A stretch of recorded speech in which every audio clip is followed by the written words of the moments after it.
여보세요? 그냥 핸드폰 보고 있었지. 자야지 이제. Muy bien.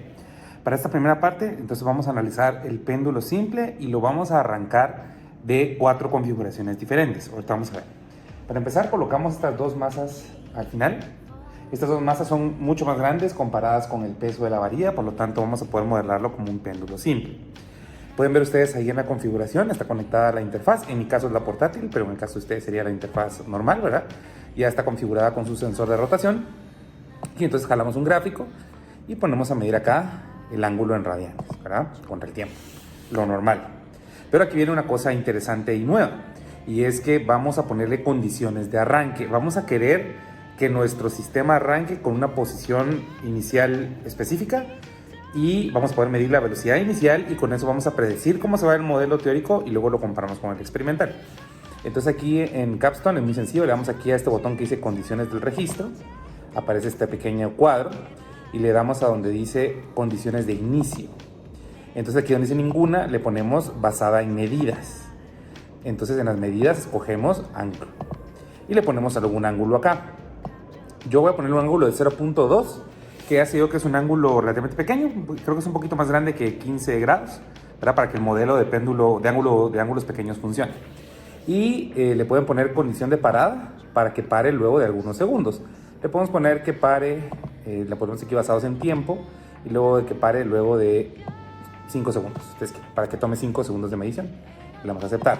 Es muy importante que el péndulo esté vertical cuando yo apache el botón de grabar o de registrar, el record, porque entonces va a tomar la vertical como 0. Eso es muy importante para el punto de equilibrio y para que la regresión salga bien. Entonces le doy registrar, y como tengo esas condiciones especiales, ven que en la pantalla el puntito de grabación está en el origen, no se ha movido. Como le puse punto 2, entonces nuestro sistema va a arrancar hasta que el ángulo sea punto 2. Entonces le voy a dar un empujón. Ahorita no sé para qué lado me quedó el positivo, pero cuando él detecte que el ángulo pasa por punto 2, va a empezar a grabar. Le doy un empujón, así. Y ahí empezó a grabar. Y vamos a esperar los 5 segundos y van a ver que solito se va a detener. Ahí está perfecto. Entonces, si se dan cuenta, esta es nuestra función experimental.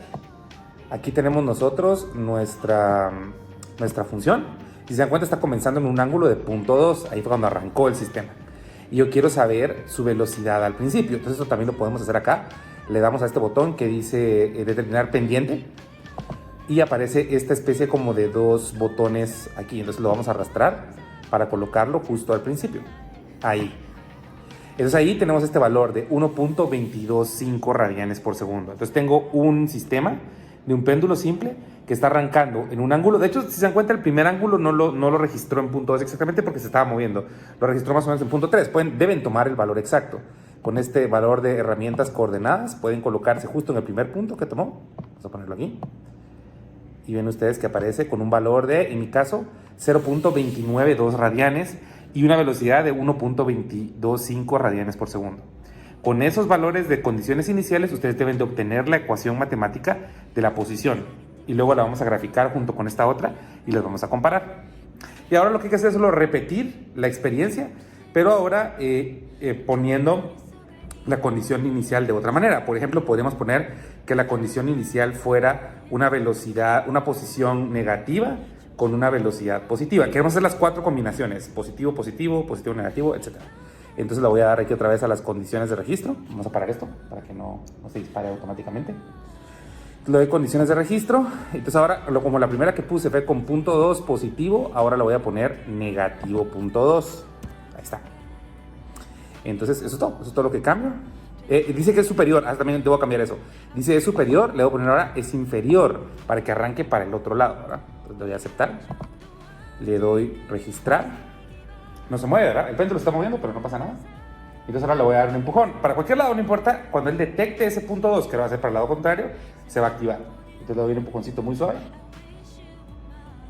Bien, ahora empezó con una posición negativa y con una pendiente negativa. Cuando pasan 5 segundos se detiene automáticamente. Y ahora pues sería de que ustedes jugaran con eso. Lo mismo, ¿verdad? Tenemos aquí la recta tangente, ¿verdad? Vamos a agarrar la recta tangente. La ponemos en el primer punto, ahí está. Tiene una pendiente ahora negativa, o sea, está comenzando con posición negativa y pendiente negativa. y un valor inicial de ángulo, que lo podemos poner acá, y es de negativo 0.353. Entonces su misión es generar 4 de estos gráficos, ¿verdad? Con todas las combinaciones, ¿verdad? De posición y velocidad, más, menos más y menos. Y las 4 gráficas teóricas que ustedes predigan con sus ecuaciones, compararlas con las 4 experimentales que se ven ahorita en cámara.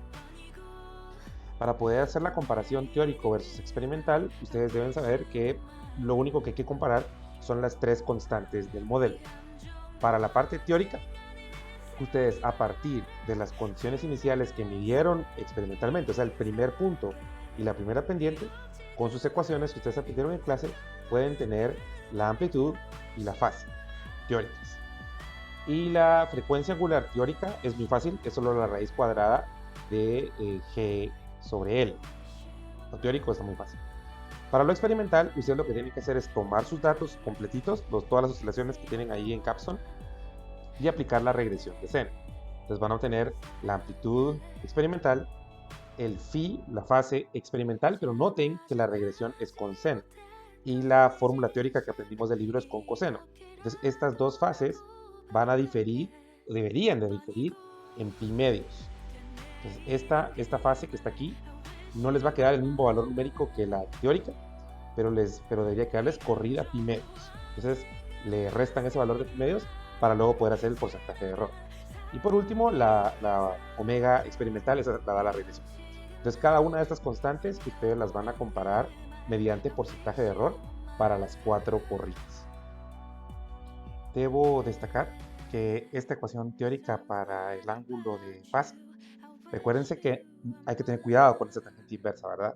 Esa tangente inversa sí nos va a dar el resultado correcto solamente cuando la posición inicial es positiva.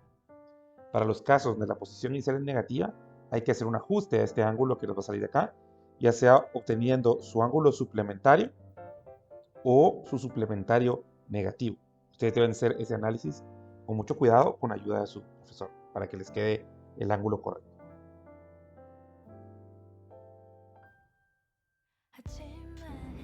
Para la segunda parte del experimento, ahora vamos a trabajar con movimiento amortiguado y con un péndulo físico. La razón es por la que no puedo dejar estas masas aquí, porque ahí voy a colocar mis esferas de Europort. Entonces vamos a quitar estas masas y automáticamente al hacer eso el péndulo deja de ser simple y ahora es un péndulo físico porque la barra ahora tiene toda la masa distribuida. Ustedes deben de llevar al laboratorio sus propias esferas. Deben llevar 5 radios diferentes, ¿verdad? Aquí tengo mis 5 radios diferentes y lo vamos a colocar aquí al final. Otra cosa que hay que cambiar es la forma de arranque, ¿verdad? Yo lo que recomendaría es que salven su experimento anterior. Le podemos poner aquí péndulo simple, ¿verdad? Lo grabamos. Y ahora le damos a uno nuevo. Creamos un nuevo experimento. Igual lo mismo, ¿verdad? En este caso a mí me detecta automáticamente que tiene un sensor de rotación, si no lo ponen ustedes a mano.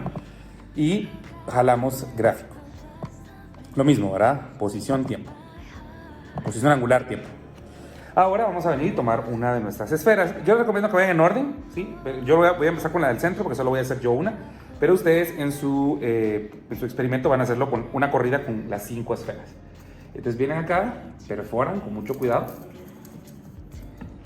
Perforan de tal manera que la barra llegue hasta el centro aproximadamente de nuestra esfera de Europort. Ahí estamos.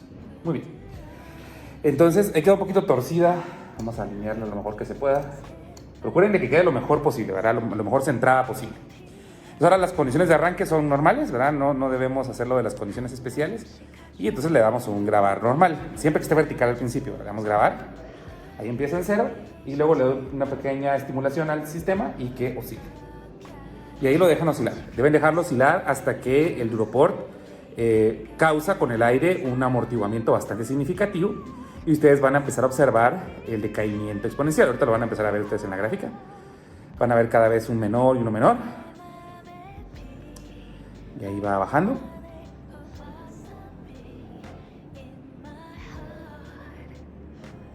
Hasta que eventualmente ven ustedes que la amplitud ha decaído mucho, ¿verdad? Ahí creo que está más que suficiente. Entonces vamos a detenerlo. Vieron que con 40 segundos de registro está bastante bien. Entonces mejoremos un poquito acá el zoom. Vamos a ver acá. Y hay dos formas para trabajar esto, ¿verdad? Va a depender un poco de qué tan bien se comporte Capstone, porque no siempre el algoritmo funciona bien. Lo que podemos hacer es agarrar un resaltatextos y marcar todo el comportamiento exponencial amortiguado. Todo esto de acá. Lo agarramos todo. Ahí está. Y le damos a una regresión. Pasco trae instalada una regresión sinusoidal amortiguada, se llama. Aquí está. En inglés es damped sinusoid, una cosa así. Y es posible que converja y es posible que no converja. Yo lo he probado ya varias veces y no me converge. Aquí, por ejemplo, vemos que no me convergió. No está agarrando bien los parámetros. Puede pasar, entonces yo recomiendo que entonces no lo hagamos así. Entonces, aquí pasa una cosa bien rara. Espérense un momento.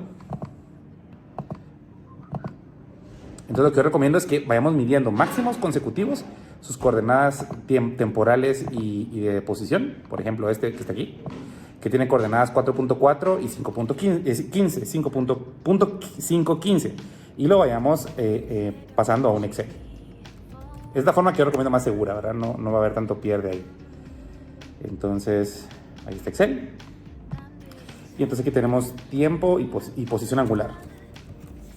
Entonces, veamos la primera coordenada. Dijimos que la primera coordenada es 4.4. Me perdí. 4.4 y .515.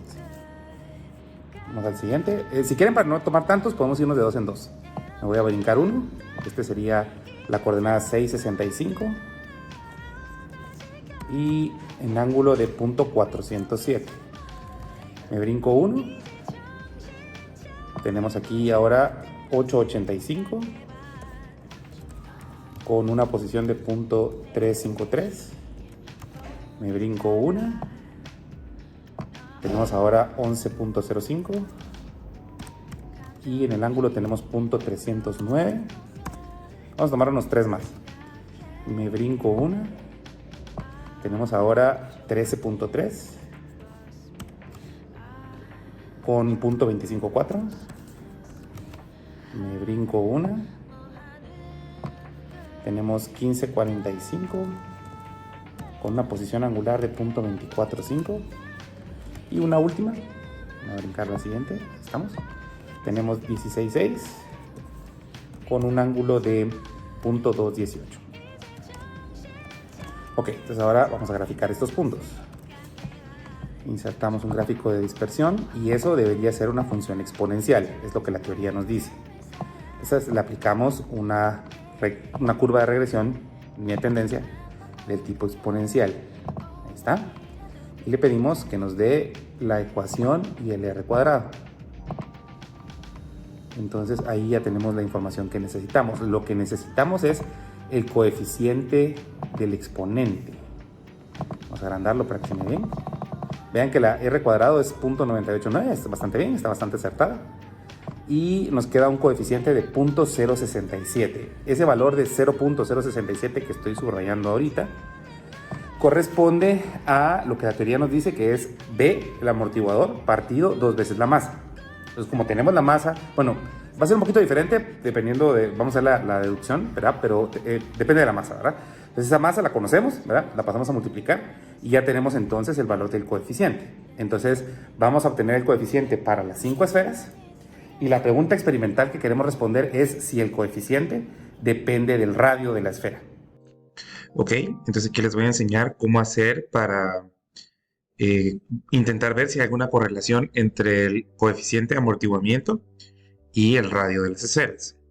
Entonces aquí yo ya medí con cinta métrica el radio de las esferas de Europort, de todas ellas. Y este es el respectivo coeficiente que aparece en la exponencial, el que acompaña a la variable del tiempo.